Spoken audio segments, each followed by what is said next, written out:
నిజ నిర్ధారణకు అంతిమ నిర్ణయం డిఎన్ఏ టెస్ట్.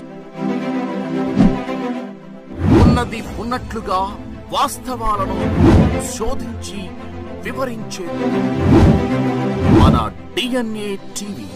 మన రాష్ట్రం, మన ఛానల్.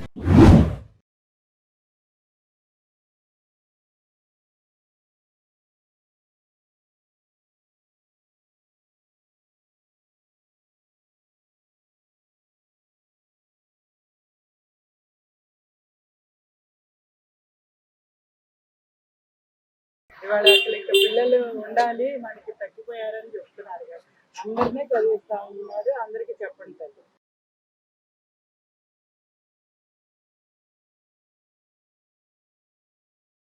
ఇక్కడ మళ్ళీ జనసేన టీడీపీ ఉమ్మడి అభ్యర్థిగా నిర్ణయించారు. ఆయనకి ఓటు అడగడానికి వచ్చాము.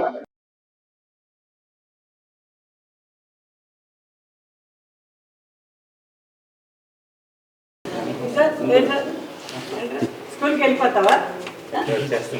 వచ్చేస్తున్నాడు అందరికి.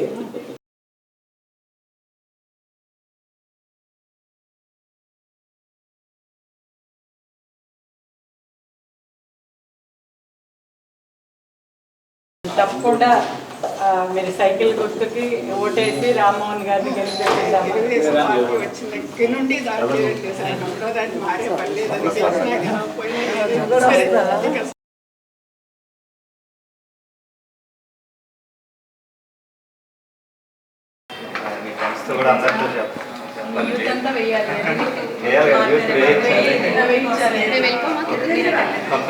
రావాలంటే అవకాశాలు రావాలంటే మళ్ళీ బాబు గారు రావాల్సింది.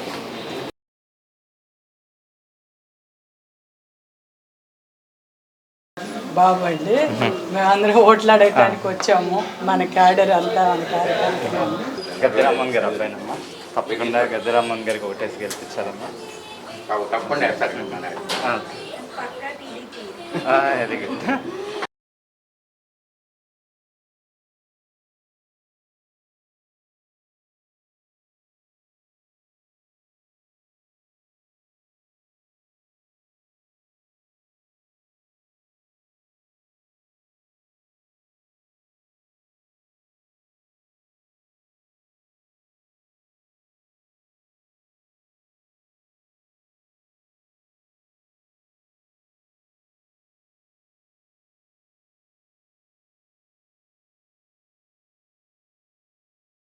టీడీపీ జనసేన అభ్యర్థిగా విజయవాడ తూర్పు ఎమ్మెల్యే అభ్యర్థిగా గద్దె రామ్మోహన్ గారిని ఇక్కడ ప్రకటించటం, మరి ఏపీఐఐసి కాలనీలో మేము ఇంటింటి ప్రచారం చేయటం ఈ రోజున జరుగుతూ ఉంది. గత 2-3 రోజులుగా ఇక్కడ ప్రతి కుటుంబం కూడా ఏదో ఒక విధంగా ఈ గత 4.5 సంవత్సరాలుగా మరి ఈ జగన్మోహన్ రెడ్డి గారి ప్రభుత్వంతో చాలా విసిగిపోయి ఉన్నారు. మరి గద్దె రామ్మోహన్ గారిని మేము ఆ రోజునే గెలిపించుకున్నాం. గత 2 సార్లుగా తప్పనిసరిగా ఆయన్ని అన్నిటికీ అతీతంగా మేము గెలిపించుకుని తీరుతాము.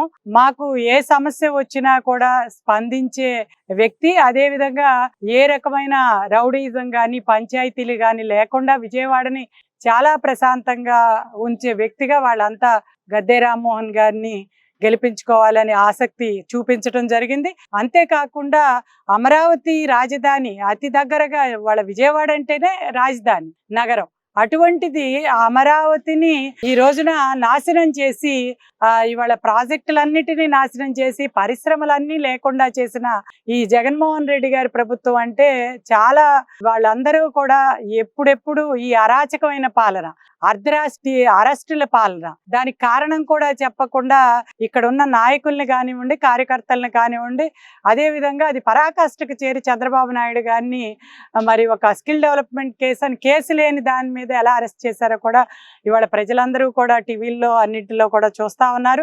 మరి ఆ రకంగా ఈ అరాచక పాలనని అంతమొందించాలని ఏదైతే పవన్ కళ్యాణ్ గారు చంద్రబాబు గారు కలిసి నిర్ణయం తీసుకుని ఓటు చీలకుండా, ఏదైతే జగన్మోహన్ రెడ్డి ఓటుని చీలకుండా చేయటం కోసం వీళ్ళంతా కూడా ఈ రోజున కంకణం కట్టుకుని మరి కలిసి వ్యక్తిగత స్వార్థాన్ని విడిచి ఆంధ్ర రాష్ట్ర ప్రయోజనాలే ధ్యేయంగా ముందుకెళ్తూ ఇవాళ సంకీర్ణ ప్రభుత్వాన్ని ఏర్పాటు చేయటానికి ఈ రోజున దాదాపుగా మనకి క్లియర్ అయిపోయింది.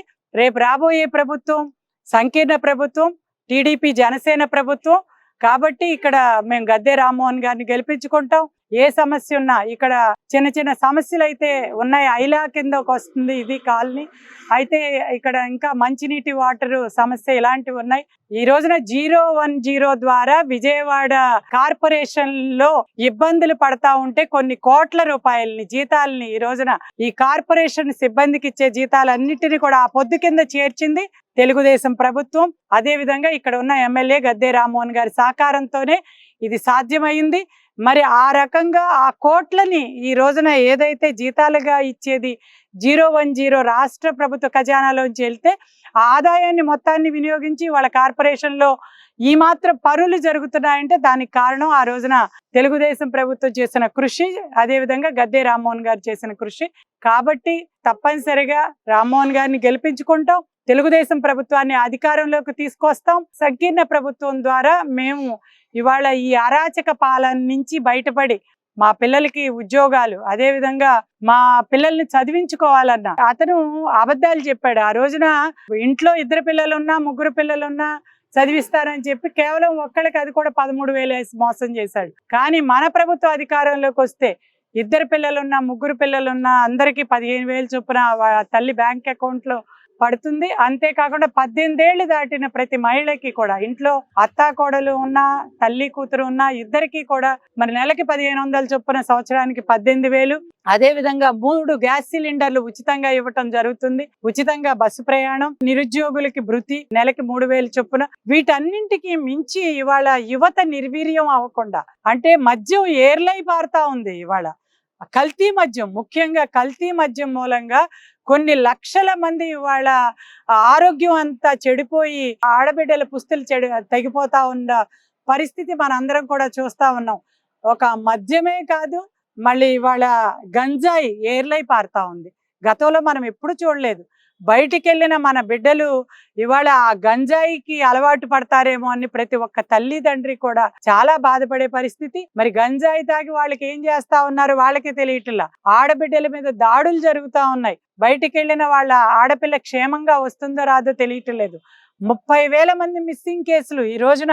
మరి వీళ్ళు ఎక్కడున్నారు, ఏమైపోయారు అని ప్రతి తల్లి తండ్రి ఎంత బాధలు పడతా ఉన్నారో మనందరం కూడా చూస్తా ఉన్నాం. ఈ ప్రభుత్వానికి దిశ చట్టం అంటారు, దిశ లేని ఆ చట్టం, అసలు లేని చట్టాన్ని ఇవాళ ఉందని అబద్ధాలు పలుకుతూ వాళ్ళు 5 ఏళ్లు గడిపేశారు. కాబట్టి మళ్ళీ అధికారంలోకి వస్తే ఈ ఆంధ్ర రాష్ట్ర వినాశనమే. కాబట్టి మనం తెలుగుదేశం ప్రభుత్వాన్ని అధికారంలోకి తీసుకురావాలి. అభివృద్ధి, సంక్షేమం, ఇవాళ రోడ్లు కావాలన్నా, మన పిల్లలకి ఉద్యోగాలు కావాలన్నా, మన పిల్లలు చక్కగా చదువుకోవాలన్నా, సంక్షేమాలు అందరికీ అందాలన్నా ఇవాళ పాలన తెలిసిన మన చంద్రబాబు నాయుడు గారిని అధికారంలోకి తీసుకురావాలి. అదే విధంగా ఇక్కడ గద్దె రామ్మోహన్ గారిని సైకిల్ గుర్తుకు ఓట్లేసి జనసేన టీడీపీ అభ్యర్థిగా మరి గద్దె రామ్మోహన్ గారిని అందరూ కలిసి ఈ రోజున గెలిపించాలని చెప్పి కోరుకుంటూ మనం ఇంకా 10 మందికి చెప్పాలని చెప్పి తెలియజేస్తూ రాబోయే రోజుల్లో తెలుగుదేశం ప్రభుత్వం అధికారంలోకి వస్తుంది. సంకీర్ణ ప్రభుత్వం. జై తెలుగుదేశం, జై జై చంద్రబాబు గారు, పవన్ కళ్యాణ్ గారు, జోహార్.